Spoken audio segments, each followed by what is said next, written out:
तो देखिए, मैंने आपसे वादा किया था कि एक बहुत ही ख़ास मेहमान आज हमारे साथ कार्यक्रम में जुड़ेंगे और मैं खुद बहुत अभिभूत हूँ। बड़ी बेताबी से उनका इंतज़ार कर रहा था, तो वो आ चुके हैं। आइए मैं परिचय करा दूँ। सुधांशु जी महाराज मेरे साथ मौजूद हैं। विश्व जागृति संस्थान के संस्थापक तो हैं ही, और मेरी पीढ़ी और तमाम पीढ़ियाँ जो हैं उनको खूब सुनती आई है। मैं बचपन से सुनता आया हूँ। हमारे घर में माता पिता सभी जो हैं उनको खूब सुनते हैं, और उनके जो आशीर्वचन होते हैं, जो प्रभु श्री राम के विषय में जो कुछ कहते हैं, वो यहाँ सुनना, और इस कार्यक्रम का मकसद भी यही रहा है। ये अद्भुत एक हमारे लिए बहुत बड़ा मौका है। तो मैं सबसे पहले आपका बहुत बहुत अभिनंदन करता हूँ। जय श्री राम, बहुत स्वागत है। जय श्री राम। मर्यादा पुरुषोत्तम श्री राम के विषय में हम मंदिर की आस्था की सारी बातें कर रहे हैं, लेकिन मर्यादा पुरुषोत्तम का एक चरित्र भी है। बाबा तुलसीदास ने तो रामचरित ही लिखा, वाल्मीकि जी ने भी वही लिखा था। क्या क्या सीखने वाली बातें हैं, किस तरह का आदर्श अब स्थापित होना चाहिए, प्रभु श्री राम से सीखने वाली क्या बातें हैं, इस पर मैं चाहूंगा कि आप पहली टिप्पणी करें। सबसे पहले तो मैं सभी दर्शकों को बहुत बहुत अभिनंदन करता हूं। भगवान श्री राम के श्री विग्रह का कल प्राण प्रतिष्ठा होगी, और पूर्व संध्या पर हम सभी लोग इस सरयू तट पर उपस्थित हैं, गुप्तार घाट पर।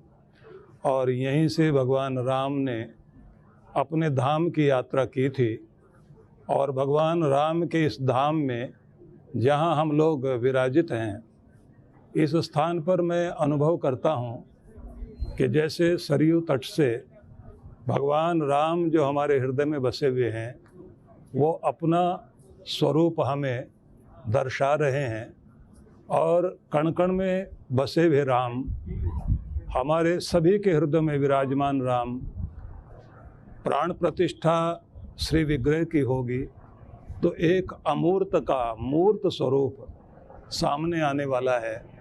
और करोड़ों करोड़ों जन भावना जो इतने समय से प्रार्थना करते रहे हैं, उन सबकी वो प्रार्थना अब सुन ली गई है, और उसका दर्शन करने का अवसर हम सबको, उसका साक्षी बनने का अवसर हम सबको मिलेगा। मैं अनुभव कर रहा था कि कण कण में बसे भगवान राम को इस समय हम सरयू की लहरों के अंदर महसूस कर रहे हैं। और जब मैं आ रहा था तो मुझे ये अनुभव हो रहा था कि मैं जो बोलता था अपने हृदय से कि मेरे प्रभु तो इतना बता, तेरे लिए मैं क्या करूं। मेरे प्रभु तो इतना बता, तेरे लिए मैं क्या करूं। तेरी शरण को छोड़कर जग की शरण को क्या करूं। मेरे प्रभु तो इतना बता, फूलों में हंस रहे हो तुम, कलियों में खिल रहे हो तुम। तेरी छवि के सामने दीपक जला के क्या करूं। मेरे प्रभु तू इतना बता। बहुत सुंदर। तो ये वो रूप था जिसको हम आराधना में, अपने अंतर में, अपने ध्यान में हर दिन पुकारते हैं। अब वही अमूर्त मूर्त होने जा रहा है, और उनसे हम कल जिस रूप में इस इतिहास को बनते हुए देखेंगे, ये हमारे लिए बहुत ही आनंद का विषय है। अब प्रश्न आएगा क्या क्या सीखा जाए, क्या क्या चीज़ें हम लें। भगवान श्री राम सबसे अधिक एक नाम प्रसिद्ध है, मर्यादा पुरुषोत्तम। तो सबसे पहले तो हम यही जान लें कि मर्यादा होती क्या है। मर्यादा शब्द का पहले तो सीधा अर्थ होता है सीमा। किसी भी व्यक्ति के जीवन में उसकी ऊंचाई और निचाई के बीच एक रजत रेखा है, एक सिल्वर लाइन है। यदि उससे वो नीचे गिर गया तो अधम अवस्था में पहुंच गया, निम्न मानव हो गया, दानव हो सकता है, असुर हो सकता है, इससे ऊपर आ जाए वो मानव महामानव बन जाता है, और ऊपर जाए तो देवत्व की स्थिति में आ जाता है, और अधिक स्थिति में पहुँचे तो भगवत्ता व्यक्ति के अंदर उत्पन्न होती है। तो अपनी मर्यादा से न गिरें। सरयू तट पर हम हैं, नदी का किनारा मर्यादा है, किसी भी देश की सीमा रेखा वो उसकी मर्यादा है, उस मर्यादा का हनन नहीं होना चाहिए जी। इसलिए वहाँ पर हमारे सैनिक खड़े हुए हैं और उस मर्यादा का अतिक्रमण नहीं करने देते। ऐसे ही भगवान राम मर्यादा पुरुषोत्तम है, उनका चरित्र जैसे जैसे हम पढ़ते हैं, सुनते हैं, गाते हैं, वो चरित्र हमें वहाँ रोक लेता है जहाँ हम नीचे गिरने लग जाते हैं, और जहाँ से हम ऊपर उठने लग जाएं वहाँ मर्यादा पुरुषोत्तम भगवान राम हमें प्रेरणा देते हैं, आदर्श की ओर खींचते हैं। इसलिए एक नहीं अनेक गुण हैं जिनको स्मरण किया जाएगा। तो बहुत आनंद का विषय है कि आज हम लोग यहाँ हैं और एक एक बात पर चर्चा करेंगे। प्रभु श्री राम के, जैसे आपने कहा, मर्यादा पुरुषोत्तम तो कहे ही जाते हैं, और मर्यादा जो कितने सुंदर तरीके से बताया कि हम सरयू के तट पर हैं, एक किनारा होता है और मर्यादा एक रेखा होती है, और प्रभु श्री राम के चरित्र से बहुत कुछ सीखा जाता है। ये सुंदर घाट भी मैं सरयू का दिखा रहा हूँ। मैं आपसे एक और बहुत महत्वपूर्ण चीज़ जानना चाहूँगा। अयोध्या जिस नगरी पर बैठे हैं, जिस नगरी में हम बैठे हुए हैं, स्कंद पुराण हो, वाल्मीकि रामायण हो, तमाम ग्रंथों में इसका बड़ा जिक्र मिलता है, और इसके लिए सबसे ज़्यादा जो भौगोलिक रूप से महत्वपूर्ण चीज़ है वो है सरयू। आध्यात्मिक दृष्टिकोण से सरयू माता, क्योंकि माना जाता है कि यहीं से प्रभु जो है वो वैकुंठ के लिए फिर गए थे। उसका दृश्य भी मैं दिखा रहा हूँ, जब आप बोल रहे हैं तो दर्शक देख पा रहे हैं। मैं जानना चाहूँगा इस भूमि को, इस अयोध्या जी जिसको हम कहते हैं, अयोध्या जी के महत्व को हम आज के दौर में कैसे समझें? सबसे पहले तो हम ये जान लें कि वेदों में अयोध्या शब्द का प्रयोग हुआ है, और सबसे प्राचीन ग्रंथ संसार का वेद हैं। वहाँ पर कहा गया अष्ट चक्रा नवद्वारा देवानाम पूरा अयोध्या तस्याम हिरण्य कोशे स्वर्गो ज्योतिषा वृतः। तो इसको स्वर्ग कहा है। वैसे तो वहाँ अर्थ है कि हमारा शरीर ही परमात्मा का वह धाम है जहाँ प्रकाश रूप में परमात्मा का वह आनंद बसता है, जहाँ कोई आत्मा अपनी साधना के द्वारा चक्रों का भेदन करते हुए उस परम अवस्था तक पहुँचती है। लेकिन उस अवस्था को ही अयोध्या नगरी कहा गया है। हमारा शरीर ही अयोध्या नगरी है। तो यह अयोध्या नगरी जिसको भगवान राम ने स्वयं स्वर्ग से भी महान कहा, जब लक्ष्मण ने ये कहा कि भैया हम चाहते हैं कि लंका को देख लिया जाए, तब जो उद्बोधन उन्होंने दिया, और वो सबको याद है, जब राम जी ये कहते हैं आप ही स्वर्णमयी लंका न में लक्ष्मण रोचते। मैं मानता हूँ ये सोने की लंका है, पर मुझे अच्छी नहीं लग रही। अब यहाँ वो शब्द याद रखने का है कि अयोध्या को राम जी क्या कहते हैं, जननी जन्मभूमि स्वर्गादपि गरीयसी, मातृभूमि स्वर्ग से भी बढ़कर होती है। तो अयोध्या स्वर्ग से भी बढ़कर है। और फिर हमारी सारी संस्कृति तो नदियों के तट पर उपजी है। और जब हम मैं सीधा ही, क्योंकि हम उपनिषदों को भी वेद कहते हैं, और जहाँ हमारी आध्यात्मिक धारा बही है उनको भी वेद कहने लगते हैं, लेकिन विशुद्ध रूप से वेदों में जो लिखा है मैं वही मंत्र बोलता हूँ। उपवरे गिरिनाम संगमे च नदीनाम धिया विप्रो अजायत। पर्वतों की श्रृंखला में, उपत्यका में, नदियों के तट पर साधना करने वाले ऋषियों ने, ज्ञानियों ने, ध्यानियों ने उस उत्तम बुद्धि को प्राप्त किया जिससे वो प्रभु के दर्शन कर पाए। तो निश्चित रूप से ये नदी नहीं है, ये सरयू माता है। इस सरयू माता के तट पर यहाँ भगवान राम का यह स्वरूप, जो श्री विग्रह स्थापित होने के साथ साथ प्राण प्रतिष्ठा हो रही है, समस्त ब्रह्मांड से होकर सारी शक्तियाँ विराजित होने लग रही हैं। तो ऐसे स्थान पर बैठकर जितना जितना जाप पाठ किया जाए अद्भुत रहेगा।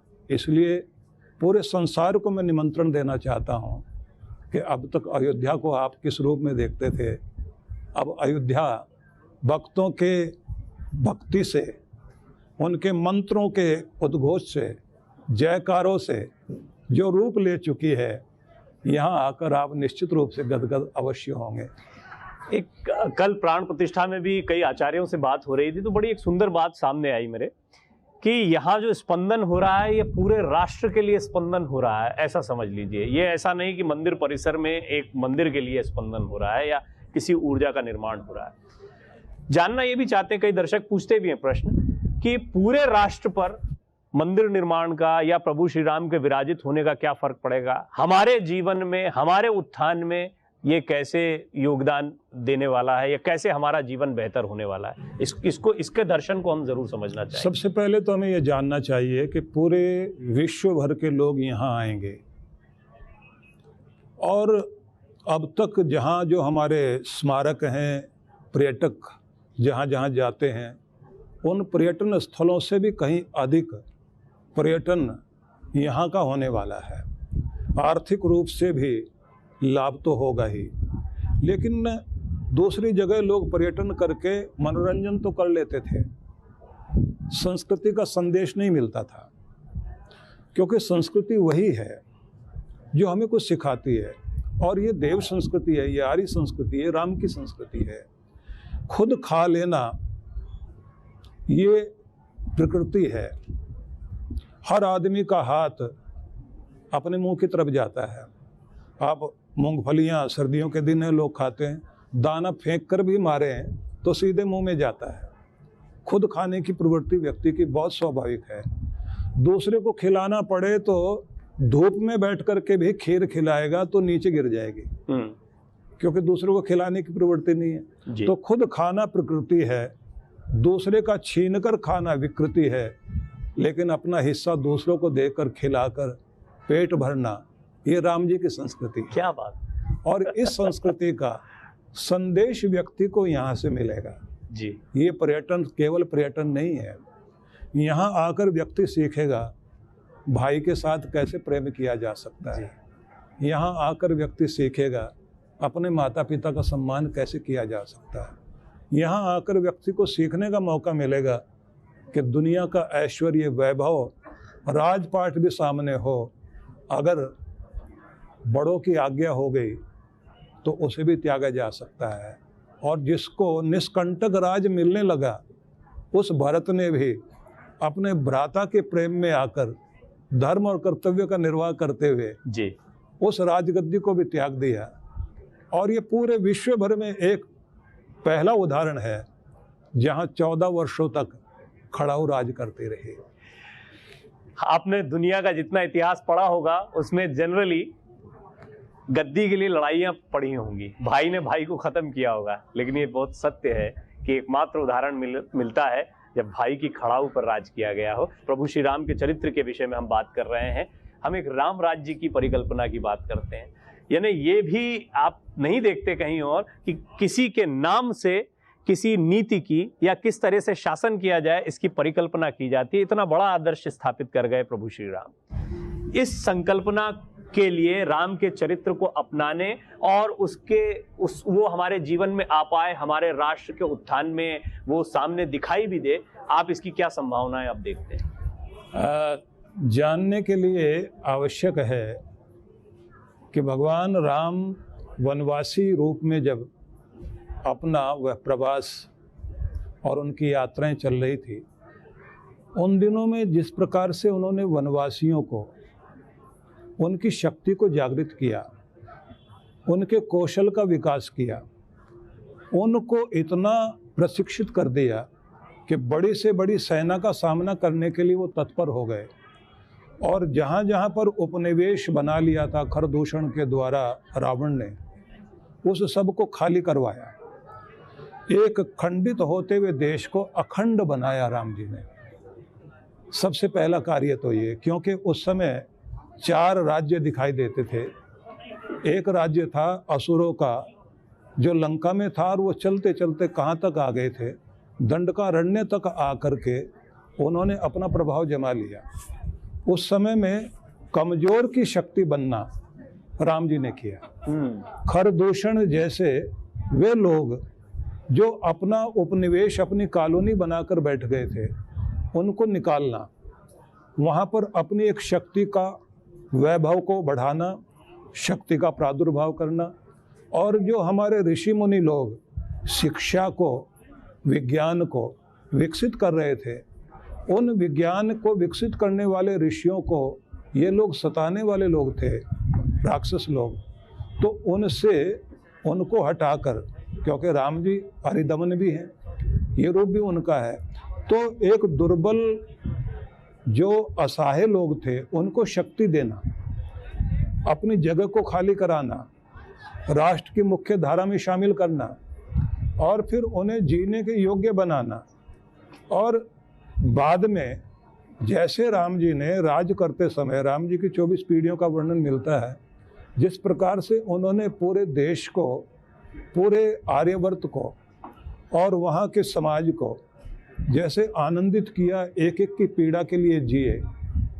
मैं कहना चाहता हूँ, वन में रहे तो भी वो तपस्वी का, सन्यासी का जीवन जिया, लेकिन जब राज किया तब भी तपस्वी और सन्यासी का रूप ही लेकर उन्होंने राज किया। वो सुख वैभव नहीं ले रहे थे, सुख वैभव दे रहे थे। वो कमजोर की शक्ति तो थे, अनाथ के नाथ थे जी, जो निर्धन था उसके धन बनकर के जी रहे थे, जो भयक्रांत थे उनको निर्भय बना रहे थे, जो पिछड़ गए थे उनको आगे ला रहे थे। इसलिए उस समय उनका जो रूप है उसको याद किया जाता है कि अगर प्रशासन हो, शासन हो, राज चले तो राम जी जैसा राज होना चाहिए। यद्यपि ये कहा जाता है कि राजकारी गर्मी की, दुकानदारी नरमी की और दलाली बेशर्मी की। किसी ने दलाली करनी हो तो बेशर्म बनना पड़ेगा पैसे लेने के लिए, राजा को राज करना है तो उसे गर्मी से करना पड़ेगा। लेकिन राम जी गर्मी भी ऐसी अपनाते हैं कि जिससे हर व्यक्ति स्वीकार कर लेता है, कोई नाराज नहीं होता, क्योंकि वो दिलों को जीतते हैं। और सबसे बड़ा उदाहरण तो उस समय का है जी, जब राम जी युवराज थे और उनको वनवास में भेजा गया, और वनवास में जाते समय प्रजा को जैसे ही पता लगा, अयोध्यावासी जिस तरह रोने लग गए, जैसे वो कहने लगे, वाल्मीकि ने जैसे लिखा है कि उस समय एक एक अयोध्या का व्यक्ति बोल रहा था कि अश्वपति की बेटी, के कई नाम नहीं लिया, अश्वपति की बेटी रखे अपनी नगरी को।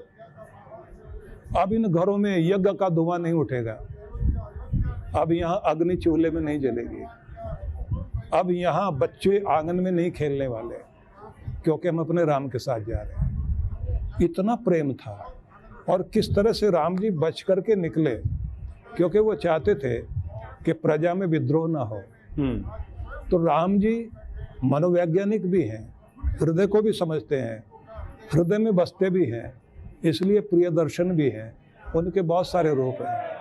45 गुणों की व्याख्या वाल्मीकि ने की है जी, इसलिए अद्भुत है राम जी का चरित्र। मैं आपसे ये अवश्य जानना चाहता हूँ कि सनातन जो है वो आगे बढ़ रहा है, और सनातन एक ऐसा धर्म जो वसुधैव कुटुंबकम की बात करता है, जो पूरे विश्व के कल्याण की बात करता है, ऐसे धर्म का आगे आना, या फिर श्री राम के चरित्र का जब और स्थापन होता है और प्रमुखता से उसको सामने रखा जाता है, पूरी दुनिया उसका इंतजार करती है, तो वो जो दर्शन है सनातन का दर्शन, उसका भी उत्थान हो रहा है, या संसार के उत्थान के लिए वो और ज्यादा आगे आ रहा है? क्या ऐसी स्थितियां बन रही? इस समय जो सनातन की शक्ति उभरी है, पूरे संसार भर के वे लोग जो अभी तक ये मानते थे कि रामायण धार्मिक ग्रंथ है, कोई उपन्यास है, कोई नाटक है, क्या है, अब उनको समझ में आने लगा है कि ये हमारी संस्कृति का वो स्वरूप है जिसके बिना हिंदू संस्कृति को हिंदू संस्कृति नहीं माना जा सकता। क्योंकि हमारी तो अभिवादन की परंपरा में भी राम जी हैं, राम राम। राम राम। हमारे जागने से लेकर के राम जी हैं, हमारे सोने तक राम जी हैं, हमारी लोरियों में राम जी हैं, हमारे गाने में राम जी हैं। बादल बरसने लग जाएं, लोग कहते राम जी बरस रहे हैं।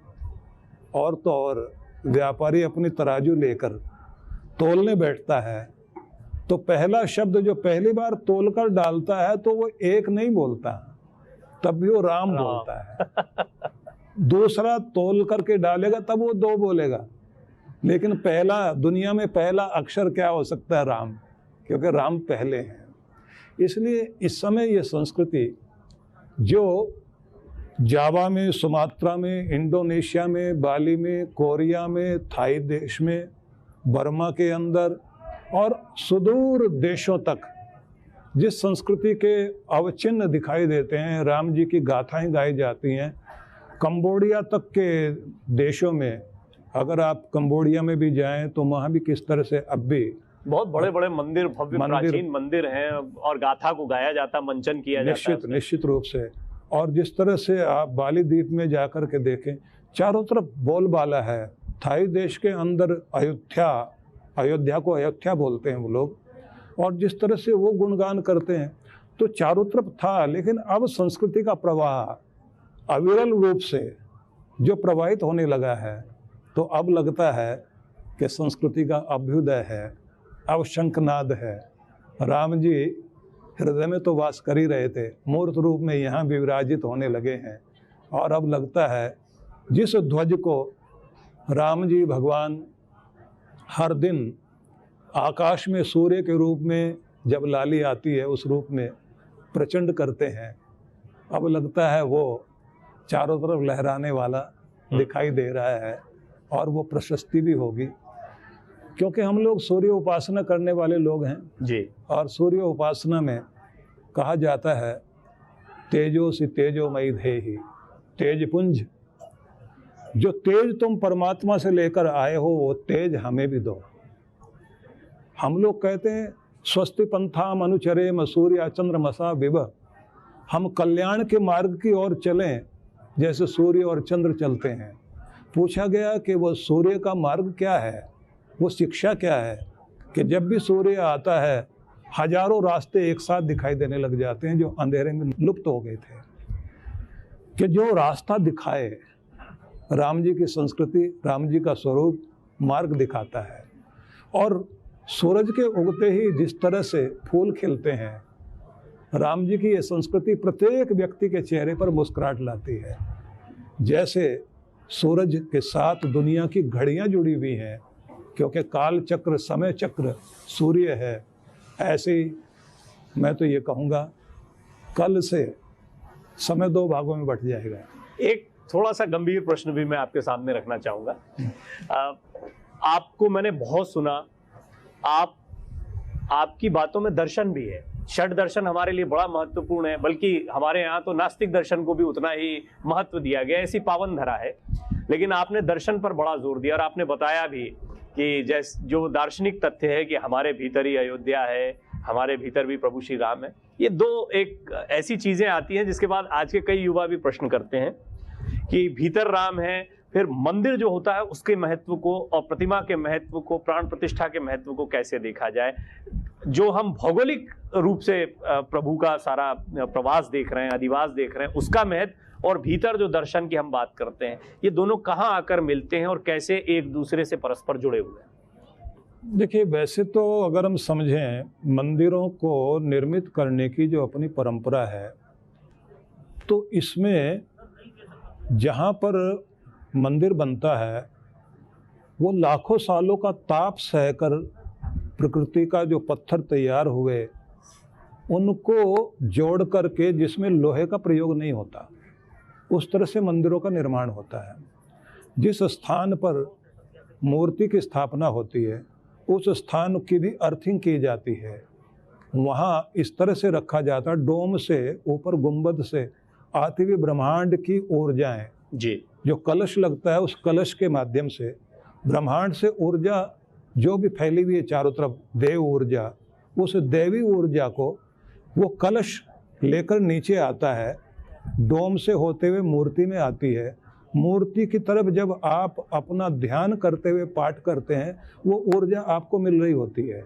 लेकिन उससे भी कहीं अधिक अद्भुत बात होती है कि जब अलग अलग संस्कार करते हुए जलाधिवास, अन्नाधिवास आदि जो किया जाता है, वो सब विधि करते करते उसमें वो वाइब्रेशन, वो शक्ति, वो रूप उत्पन्न कर दिया जाता है मंत्रों के माध्यम से। जैसे उसको स्थापित करते हैं तब वो मूर्ति नहीं होती, उस समय तो भगवान का स्वरूप ही हमारे सामने होता है।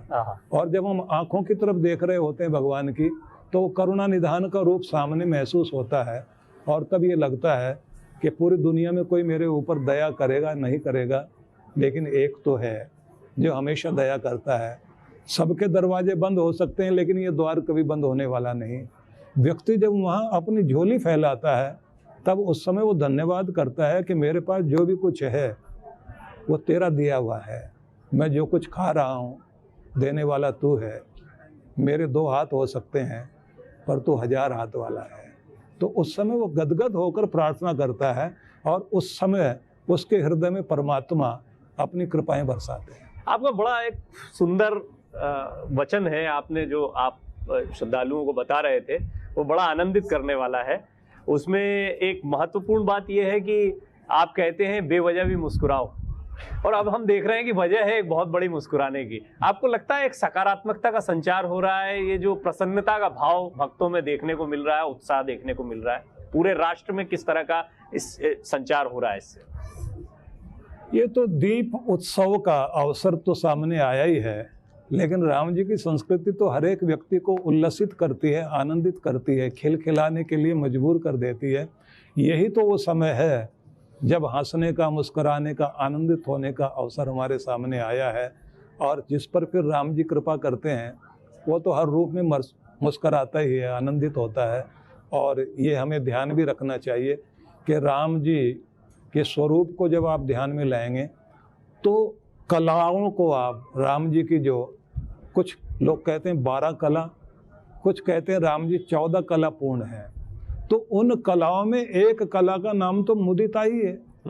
मुस्कुराहट, जिनके चेहरे पर हर पल मुस्कुराहट रहती है, और जिनको देखने से, पूजने से, नाम जपने से मुस्कुराहट आती है और व्यक्ति आनंद उत्साह में भर उठता है, तो राम जी का वही तो स्वरूप है।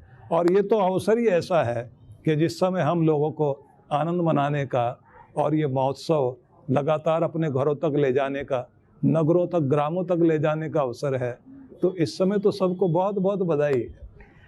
आप जब साथ में बैठे होते हैं, तो जब आप बोलते भी हैं, फिर बीच बीच में आपकी स्वरांजलि भी आती है, आप प्रभु को जो है भजन के माध्यम से भी आनंदित होकर याद करते हैं। मेरा मन कर रहा है कि काफ़ी देर से बात हो गई, आप कुछ थोड़ा सा हमारे लिए यहाँ पर पास में बैठे हैं, तो एक आपने सुनाया भी, शुरुआत में भजन से ही शुरुआत की थी। मैं चाहूँगा कुछ ऐसी लाइनें जो आप सारे देश के समस्त भक्तों के लिए सुनाना। चंद्रमा बन के आप ही तारों में जगमगा रहे, तेरी छवि के सामने पुष्प चढ़ा के क्या करूं, मेरे प्रभु तू इतना बता।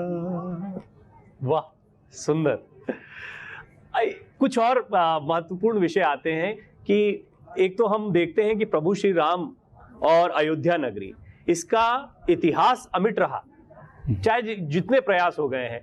विक्रमादित्य जी के विषय में भी हमने बताया था कि चक्रवर्ती राजा विक्रमादित्य, आप जहां जाएंगे, जिस मंदिर में देखेंगे, वहां उनके निशान आज भी मिल जाते हैं। नागेश्वर नाथ मंदिर में 32 पुतलियां मिलती हैं, पीछे चक्रहरि गुप्तहरि का मंदिर है, उसमें आपको उनकी पूरी समस्त जानकारियां मिलती हैं। सामने भी एक मंदिर है जो बहुत प्राचीन है।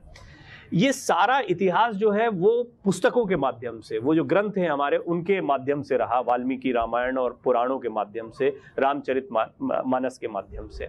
और अब हम देख रहे हैं कि हम अलग अलग दौर में जो स्थापत्य देखते हैं वो उसी के अनुरूप आगे बढ़ता जाता है। इनके महत्व को भी मैं चाहूँगा, क्योंकि हर समय पर कोई ना कोई ऐसा आया जिसने इन चीज़ों को आगे बढ़ाने का प्रयास किया, चाहे वो चक्रवर्ती विक्रमादित्य हों या फिर बाबा तुलसीदास का अपना योगदान है। उन्होंने जिस तरीके से लिखा, प्रभु श्री राम को भक्ति भाव से सामने रखा। इन योगदानों को आप कैसे देखते हैं और इसके विषय में कितना जागरूक आपको लगता है कि उन राम भक्तों को होना चाहिए जो अभी मंदिर का इंतजार कर रहे हैं? जिन लोगों ने हमारी संस्कृति को गढ़ा, पुरातत्व के रूप में जो जो भी भवनों का निर्माण हुआ, वो केवल भवन का निर्माण नहीं था, वो हमारी भावनाओं का निर्माण हुआ।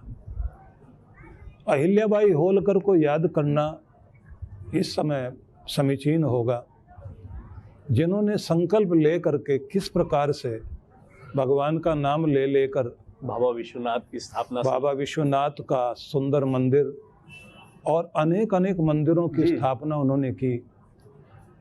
विक्रमादित्य ने जिस तरह से कार्य किया, अनेक अनेक महानुभावों का योगदान रहा। इस समय तो बस यही कह सकता हूँ, गड़ गए जो नींव में उन पत्थरों को याद कर लो, क्या जो नहीं देते दिखाई उन बहादुरों को याद कर। ये समय है, उनको हम स्मरण करें। दूसरे रूप में अगर हम देखें तो जिन्होंने ग्रंथ लिखे, आचार्यों ने लिखे, विद्वानों ने लिखे, कवियों ने लिखे, उन्होंने भी जैसे राम जी के स्वरूप को प्रदर्शित किया। रघुवंशम में कालिदास जी की महान रचना। कालिदास जी ने इतना सुंदर वर्णन किया।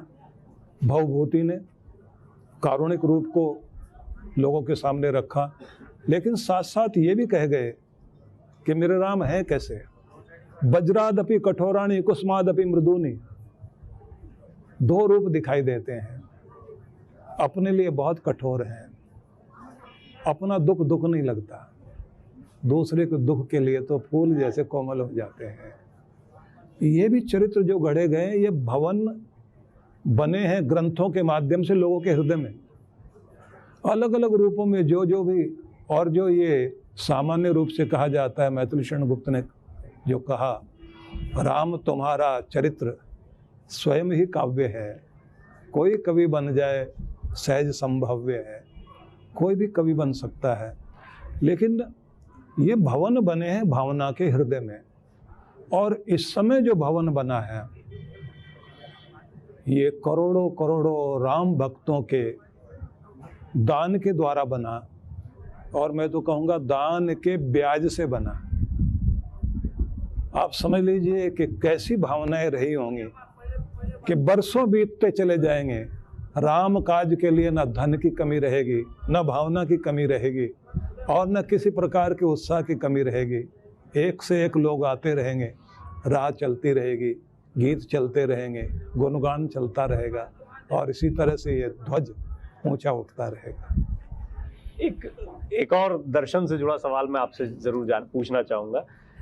हम भक्ति, विरक्ति, आसक्ति, इन सभी के बीच में रहते हैं। आमतौर पर हम देखते हैं कि जब भक्ति का भाव होता है तो उसमें थोड़ा आसक्ति का भाव भी होता है। अपनी इच्छाओं से हम बहुत ज़्यादा भक्ति करते हैं।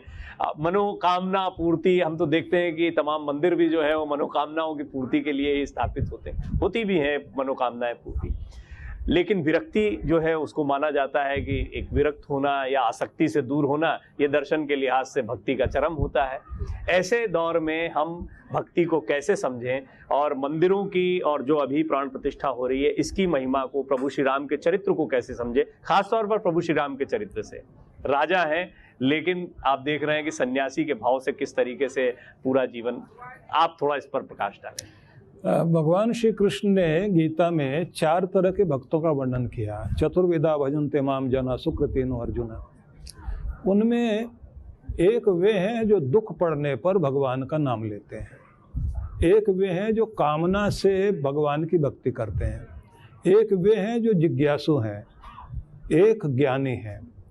तो जिस भी रूप में लोग यहाँ आए, भगवान के सामने आकर के अपनी प्रार्थना करें, भगवान तो सबकी मनोकामना पूर्ण करते ही हैं। लेकिन अच्छा हो कि अनुरक्ति और आसक्ति से ऊपर उठकर अपनी भक्ति को हम लोग वहाँ तक लेकर जाएं कि हम वहाँ खड़े होकर कह सकें कि मेरे प्यारे ईश्वर, तू संकट मोचक है, मेरे समस्त संकटों का विनाशन आप ही तो करते हैं। लेकिन मैं प्रार्थना करता हूँ कि मेरे भीतर की शांति और शीतलता सुरक्षित रह सके, मेरे अंदर की वो खुशी आनंद का रस सदा बना रहे, जिसको मैं बाहर भी बांट सकूं। जैसे आपका चरित्र सबको आनंदित करता रहा, मैं भी आनंदित करता रहूं। मैं संसार के लिए सब कुछ करूं, अपने लिए कुछ ना चाहूं। भारत के 10,000 वर्ष पूर्व के एक ऋषि का उद्घोष था, जिन्होंने ये कहा था कि हर दिन इस तरह बिताओ कि रात को चैन की नींद सो सको, और हर रात इस तरह बिताओ कि जागो तो चेहरे पर ताजगी हो। जवानी को इस तरह बिताओ कि बुढ़ापे में पछताना न पड़े, और बुढ़ापे को इस तरह बिताओ कि किसी के आगे हाथ न फैलाना पड़े। भगवान से मांगो मेरे जीवन का फूल खिले, मुस्कराए, बिखर जाए, पर इसे सड़ने की नौबत न आए। हम प्रभु आपके चरणों में समर्पित हो जाएं। बस यही है वो अनुरक्ति, कि हम विरक्ति तक पहुंच जाएं, हमारा प्रेम मुक्ति तक पहुंच जाए। चलते चलते प्रभु श्री राम की उपासना भक्त कैसे करें, कल क्या करना चाहिए उनको, उनको आप क्या निर्देश देना चाहेंगे, क्या आह्वान करना चाहेंगे? मैं ये प्रार्थना करना चाहूँगा कि आप घर में बैठकर पाठ तो करिए ही, भगवान का आह्वान कीजिए, आशीर्वाद मांगिए, मेरी संतान राम जैसी हो, मेरे घर में रामायण आए, मेरे भाइयों में राम जी के भ्राताओं का रूप बस जाए, मेरे घर की बहुएं रघुकुल की बहुएं हो जाएं, मेरे घर का वातावरण राममय हो जाए। दीप भी जलाएं, प्रार्थना भी करें, और सबसे बड़ी प्रार्थना करनी है कि मेरे देश में शांति रहे, मेरे देश में एकता रहे, अखंडता बनी रहे, हम सब मिलकर के चलें और एक शक्ति बने कि पूरे संसार भर में भारत का उद्घोष हो, और भारत पूरी दुनिया को शांति और प्रेम और सौहार्द को सिखा सके। इसके लिए प्रार्थना करनी चाहिए। कितना आनंद का विषय है। उपनिषदों की परंपरा ऐसे ही रही, शिष्य बैठे रहे, सवाल पूछते रहे, और ज्ञानी जन जो है जवाब देते रहे, और पूरे के पूरे उपनिषद तैयार हो गए। बैठकर सुनने का मुझे इतना सौभाग्य मिला, मैं आपको बता नहीं सकता कितना आनंदित हूँ, और ऐसा लग रहा है कि सुनते ही चले जाएं, और भी बातें होती रहेंगी। लेकिन आज ये महत्वपूर्ण दिन आप बैठे हमारे साथ, इसके लिए बहुत बहुत आपका धन्यवाद। सुधांशु जी महाराज, बहुत बहुत आपने अनुग्रहित किया हम सबको। दर्शकों की तरफ से भी मैं आभार व्यक्त करता हूँ। जय श्री राम। जय श्री राम।